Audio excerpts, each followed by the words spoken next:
You were thrown into office with just weeks to get a budget proposal together, push it through council. What was that experience like? How did you manage it? What did you learn from that experience? Well, listen, I think overall it was a really good experience. We zeroed in the moment that we were elected on the things that we could pull into the CIP that were going to be in line with things that we really wanted to move forward quickly. So that was part of the process. And then actually going through the budget to try to make sure that it was as much our budget as we could make it. I think our team did a fantastic job. You know, Mike Weinstein did a fantastic job with our team. He's had a lot of experience there, helped us to figure out the things that we really could do and wanted to do. And then once we got all that transition work in, we were able to zero in very quickly on priorities. And as I said all along, Jake, I felt that my priorities for the city in terms of infrastructure, in terms of health, in terms of economic development were very aligned with what council would want to do. And as it turns out, we all want to accomplish a lot of the same things. So I was really grateful that for the first time in 15 years, we had a unanimous vote of yes on that budget. So I was really pleased. What are you most proud of that you were able to get in the budget? Well, right now, what I'm most proud of is we were able to get that whole $25 million into the budget. I mean, really, that's the thing. We still have to go back with individual legislation. But the fact that $25 million got through the budget unscathed with all the things that we had outlined that we wanted to do from the transition committees, I think was really a big win. So I'm grateful that council saw that we aligned there and went with it. Council obviously pushed back against a handful of your nominees. You described that opposition as political. I think a lot of people would agree with that, but others have sort of characterized the selection of two of those nominees, DeFore and Ferraro, as sort of political in and of themselves. What do you say to those who may have viewed those appointments as kind of doing them a favor for supporting your bid in the election? Well, first of all, Al Ferraro never supported my bid in the election, so that would be not true.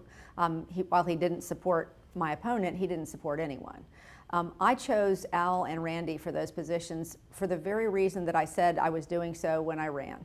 I ran on the idea of changing a culture that I felt was not helpful to a lot of the people in this community. And I think both Al and Randy have been people who have been pushing back against that particular culture. So, and I felt that both of them were really good public servants.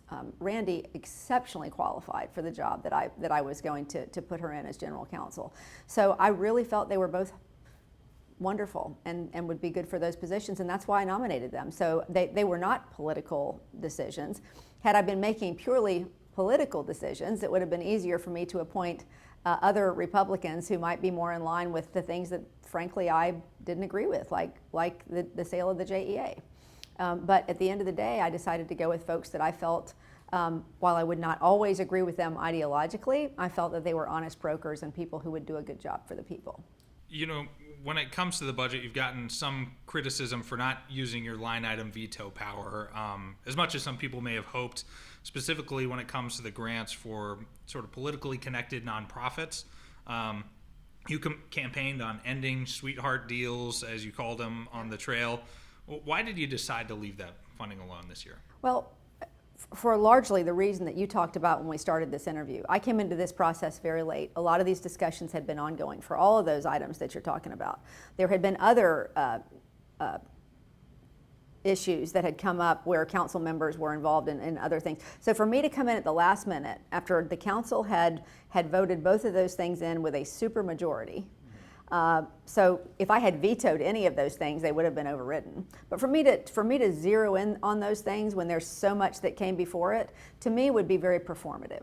I would be doing it just to do it. What I really said coming into this office is that I wanted to change some things. I wanted to change the way that we do business. So I'm looking forward to talking to different council people to see how much interest there is in reforming the way that we do those things. So what I'd really like to do is to just give the public some confidence that everybody is on the same playing field.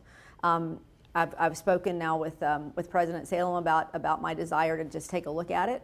We'll see if we can reach some sort of consensus with the council and try to put a better system in place where folks will not be saying, hey, what about this? And I think that's really the important thing, is we want to instill public confidence in the process. I'm not saying there's anything wrong with any of those nonprofits. They're probably wonderful nonprofits. I'm not saying anything about any of the council folks. What I'm saying is we have to make sure that the system looks transparent to people that are looking from home.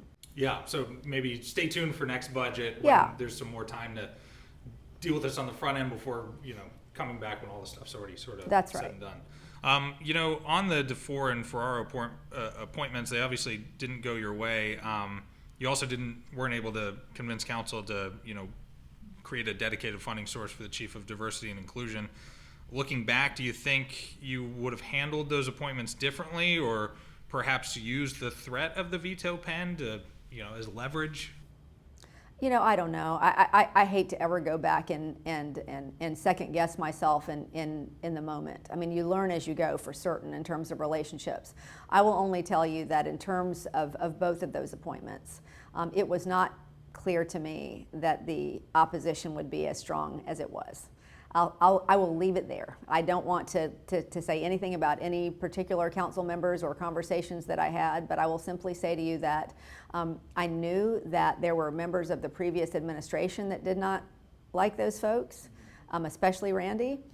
I did not expect the level of pushback that I received. So I'll say the lesson is make sure you line up your votes, and then also take some of the things that are said to you with a grain of salt, maybe.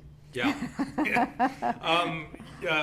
Political accountability, police accountability has been in the news lately after the video went viral that alleged JSO officers beat a black suspect. Sheriff T.K. Waters sided with the officers on that issue, claiming the video was manipulated and that the suspect was resisting. What was your takeaway from that incident, and why have you sort of refrained from weighing in on this issue in the public since that happened? Well, look, Jake, I have had absolutely no hesitation to speak out in the past when I have thought that there were injustices that were done. I have no hesitation in calling balls and strikes in situations where I see them clearly. In this situation, one of the reasons that I have been hesitant to speak out, and in fact the primary reason, I've spoken with both Sheriff Waters and I've spoken with the mother of this young man, but there is legal action underway against the city, and for that reason the General Counsel's office has asked me not to comment, and so I'm just not going to weigh into that. I'm not going to wade into that at this point. How's the effort to resurrect the Jacksonville Journey going? I went to a couple of those meetings when it was first sort of getting underway. Now that the budget's through and they've had some more time, I mean, where does that whole process kind of sit right now? Well, the journey is going to be a process. That we are in the process of trying to stand up what we want that to look like. That's going to probably take the next 6 months or so to make sure that is in every way what we want it to be. What we have decided to grab onto in a big way this year is one of the major elements of the journey, and that is literacy. So we're going to be spending several $1 million on a literacy program that we hope will be the beginning of moving those absolutely horrible numbers where so many of our young people simply don't read at grade level. That's going to be the number one, in my mind, the number one crime reducing thing that we can do in this city is to make sure that our young people are literate, because 70% of the folks in our jails do not read at a 4th grade level. And so you can see very much a connection there between quality of life and the trajectory of life and being able to read. So I'm very excited about those efforts. We started to roll them out in Literacy Month, and we'll roll them out in earnest in January. I feel like I did a good job structuring these questions, because my next question was going to be on literacy, but I think you pretty much covered it. I was going to ask, what have you been able to accomplish on that front so far, and why is it a subject that you're so passionate about tackling? I don't know if you have anything to add beyond what you just said. I don't know that I need to add any more. I just think it is absolutely critical to quality of life. It's critical to crime reduction. It's critical to the success of our children, and then therefore our whole community, that we get above these absolutely horrendous literacy numbers. We have way too many kids, and in some of our schools, we're in the teens in terms of how many of those kids read at grade level. So it's going to be a huge undertaking, but one that we are very, very excited, and we can see a clear path because we're looking at ways to not only empower parents, but to have mentors involved, teenage mentors involved, to train actually the trainers, train the people who are actually teaching, to make sure that we're moving the ball on this in a way. And then we're gonna include the community with a whole program of 20 minutes of reading a day. We're gonna have a competition. We're gonna have people get involved for prizes and things to get it kicked off so that people get focused on it. And then once we have people's attention, we're hopefully gonna keep that going for years to come. Let's see, what's the next one? Okay. After you took office, you cut ties with Ballard Partners, the city's former lobbying firm. It's come to our attention that the administration is using a single source contract to secure a new lobbying firm, LinkedIn Consulting. This has been described by some former city officials as unusual. Why is a single source contract being utilized to hire an agency for something like lobbying and grant writing, which some might argue isn't exactly a specialized service that other agencies couldn't provide? Well, because they also include a policy element in what they do. So our view of that was we get all of that in one. If we can get some policy advice in addition to the grant writing, all those pieces together make that a deal for us as far as we believe. So it's not to say that will always be the case. The reason we felt it was important to single source it and get it done right now was because we got a lot of grant money that's out there for this year that we want to go after. And the RFP process, which frankly we will likely do in years to come regardless, that is a lengthy process and one that we want to go through. But with this one, we felt there was a good argument there because we really did get every element that we were looking to achieve in one consultant, and we weren't able to find that in any other consulting group. Yeah, you got the legislative session on the state level coming up soon. The clock's sort of ticking to get that done. Right. There's a lot. But the biggest thing with those folks is, we are very, very concerned about making sure that we take advantage of that money from the Inflation Reduction Act and other pockets of money from the federal government that's out there that is just sitting there waiting for us to apply for it and take it. And we have so many needs here, infrastructure-wise, climate-wise, you name it, that we want to go after. And you can't do that without having that help. So we wanted to get that moving quickly so that money was still available to us. On the stadium deal, where do things stand? How are negotiations going? And are you still optimistic a deal will be reached? I'm absolutely optimistic a deal will be reached. We've only had one meeting, and that meeting so far has really been just an introduction of the teams. From my understanding, we are waiting on some information back from the Jaguars that will help us then set up our second meeting, and then we'll proceed from there. But we are really at the infancy stages of this right now, so not much to report. But what I've said, all along, and I do believe, is that we both want to get to yes, and I think we will. I think this is a deal that for the city of Jacksonville is very important. We just have to make sure it's a deal that's the best one for the taxpayers we can get. So this is I got to go over to two Ben Becker questions now, so bear with me. This one comes off the stadium deal. It's after coming back from London. He wanted to know, other than PaySafe moving their headquarters to Jax, what other jobs have been brought to Jacksonville as a result of the London games? He's looking for specific jobs and numbers. I know Phil was kind of telling me that you guys were meeting with a bunch of businesses over there during that trip. Do you have those stats available? I mean, I would obviously I'd have to get you those. I can't give you specific numbers and stats for what's already come. I can tell you what I did while I was over in London. What I was told by Jax USA is that it's been tens of thousands of jobs and hundreds of millions of dollars, because that FIS relationship has been a really big deal too. So I think that if you look at what we've been doing over the last 10 years with Jax USA, it is starting to build those relationships. What they asked me to do, and they said, we feel like if we bring the mayor over and we have our mayor actually meet face-to-face with some of these folks that we've actually, frankly, had a difficult time getting in front of, you'll help us move the dial on closing some of those deals. And so our group met with 50 companies over 5 days. We met with a lot of trade organizations. We met with Gatwick Airport about trying to secure a direct flight between Jacksonville and London, which is a big deal if we want to continue to grow that pipeline. So I think it was extraordinarily successful. What will come from that, we'll have to wait and see, but we're working hard to try to close some of that business. And the reason it's important is because we really have become a fintech capital here. we want to continue to grow that. We don't want folks from London going to Silicon Valley or to New York City. We want them coming to Jacksonville. And there was a lot of excitement over Jacksonville. When we can talk about our quality of life, we talk about our cost of living, it doesn't get much better than here. So it was great to be that ambassador for our city. But I think there's a different level of import that comes into a meeting where you actually have the mayor of the city that is standing there saying, "We want you." We heard that from Anthony Jabbour when Dun & Bradstreet came here, and he said the thing that I felt about Jacksonville was I felt wanted, and I think that's the feeling that we want every company that's looking at us to feel, and I think that we did a good job over there, reaching a lot of people in a short amount of time. Yeah, it sounds exciting. A direct flight to London, I mean, that would get a lot of more opportunity for Jacksonville residents to go over and see those London games in person. But think about, I mean, what does everybody do now? They drive down to Orlando. Yeah. Who wants to drive down to I-4 to get on a flight and then have to drive back after being on a plane for 10 hours? It's horrible. I've done it. Right. So I do think that it's one of those things that we have a very good shot at making happen. And to be able to meet directly with the stakeholders there, and there will be a lot of follow-up conversations about that. But I think not only is it great for business, but to your point, to have a direct flight over to London, which is then really a way for people to get it all over Europe, is fantastic. What's going on with the jail? Obviously, this is a big initiative for Council President Ron Salem. Do you expect any major movement on that issue anytime soon? I know that there's sort of special committees that have been set up that are meeting and sort of workshopping this whole idea. How would it work?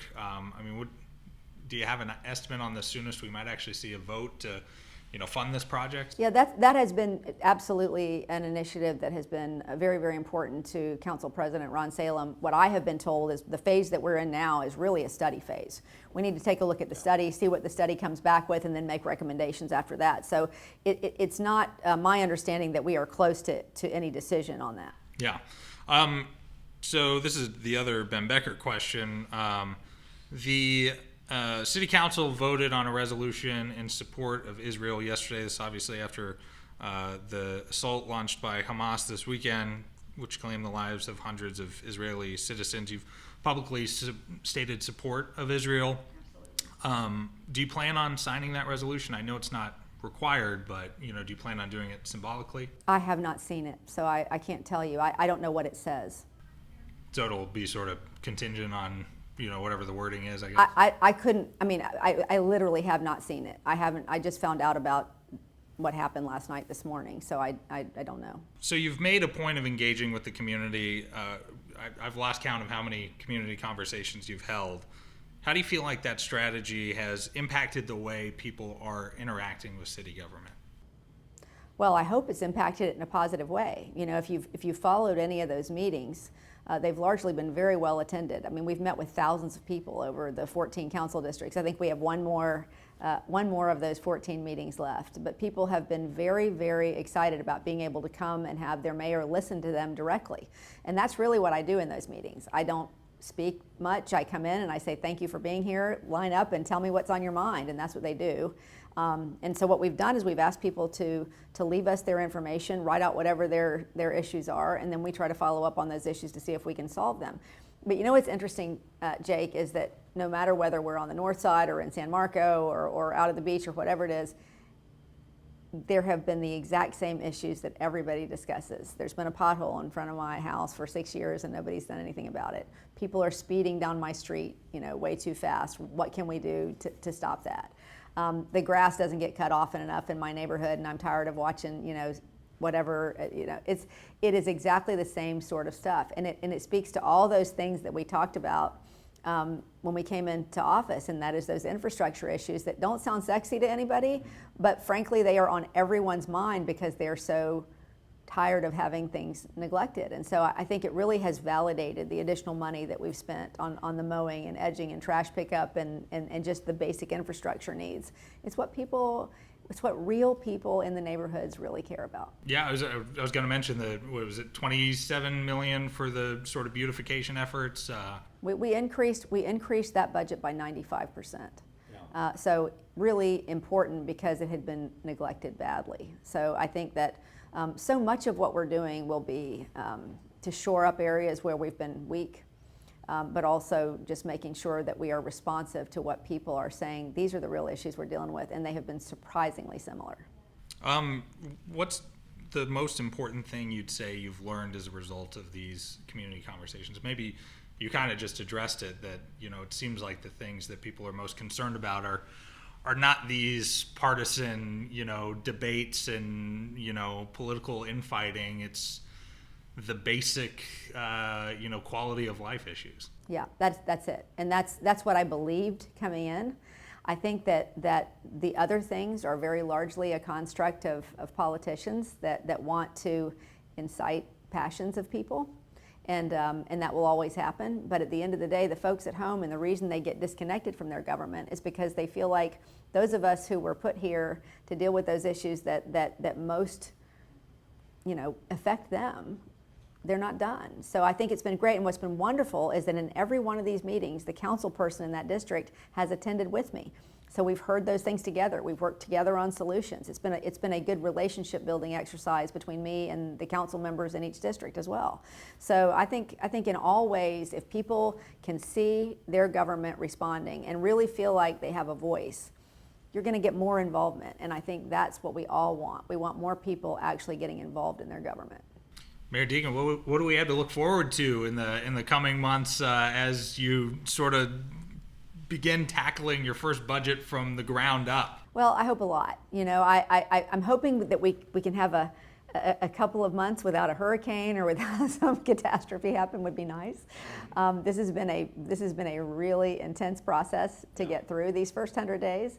But then we want to really intentionally start looking to move the dial on those issues that we've talked about. And you'll be able to see, and we're going to give you guys a list of some of the things that are going to be going into that $25 million that are going to be in this year's budget. And we're going to just look to build on that next year. You're going to see more of the Journey initiatives where we're looking at reentry programs and things that we can do to try to, again, drop those crime numbers from the prevention intervention space and the reentry, the literacy. All of that's going to be hugely important.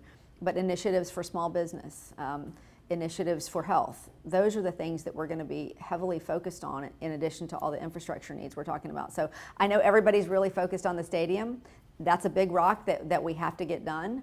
But there's a lot of other things, and I think we can walk and chew gum at the same time. That's the hope over the next year, that we can really move the dial on some of those issues. I think I'd be remiss if I didn't ask you, what's been the hardest moment in these past 100 days? Oh, that's an easy question to answer. It was that triple shooting, that racist killing over in Newtown. That was the hardest moment for me. It felt like a personal failure that during my time in office, that we had citizens that lost their lives for such just a horrendous purpose. And one of the things that we're working on now is an entire program to address how we eradicate racism from our community. What can we do to reach out to the different facets of our community and make that not something that affects our community? Yeah, easily that was the hardest moment for me. To see the pain and to know that I was unable to stop it was very hard. Not to leave it on a sad note, I mean, do you have optimism moving forward, or was there any, I don't want to say silver lining in that, but anything that you saw after that tragedy that told you something about who this community is? You know, not the people who want to commit the violence, but the people who are impacted and came together to stand against it. Well, I think a lot of it will depend on what we do going forward. I was grateful to see a lot of people from all over this community saying when it happens to one part of the community, it happens to all of us. And I think that's very true. And I think as we all continue to recognize each other's humanity and recognize that what happens to one of us really does happen to all of us, I think that unity piece is a really big deal to me. And I think if we just keep working together toward that goal, it's never going to be a perfect world, right? But if we don't keep working together towards it, we won't get there. I believe we will.